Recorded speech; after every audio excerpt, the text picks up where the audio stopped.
Mandera Governor Ali Roba has called on the national government to deploy the Kenya Defence Forces to Gedo region that neighbors Kenya on the Somalia side if the government hopes to secure the region and its environs from militia attacks orchestrated by the Al-Shabaab operatives in Somalia.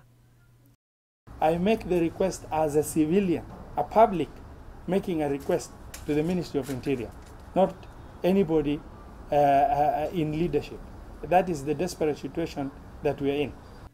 The governor, who said he faces imminent danger following the constant attacks on him by militias operating in his county, pointed an accusing finger on security personnel deployed in Mandera, saying they are ineffective. Police are unable to respond on a timely manner. Why? We really need to find out. Why is it that the police or the security forces could not respond to security incidences, within the shortest time possible?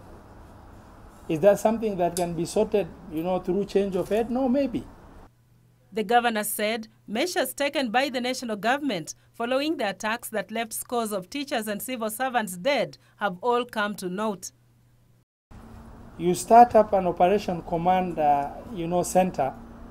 The intention is for it to operate continuously. In 4 weeks after we've stopped reporting an incident, that operation command center is dead. The governor spoke as leaders from the county led by Senator Bill Okero termed measures taken so far as futile and a mockery to the people of Mandera. We feel the government is treating Mandera as if it's not part of Kenya. It's not being given the same level of attention in terms of addressing the terrorist threat, the same level of attention that Nairobi or Lamu or other parts of this country has been given.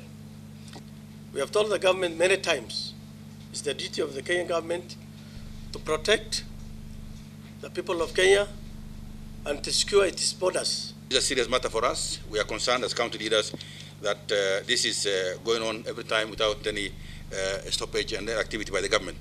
99% tumechagua hii serikali. Na unaona tuko na shida kama hii. Watoto wetu hawasomi, hakuna mwalimu amepelekwa huko. Barabara yetu habitiki. Mandera has since last year borne the brunt of constant attacks by forces sympathetic to the ragtag Al-Shabaab militia. Judith Akolo, Channel One News.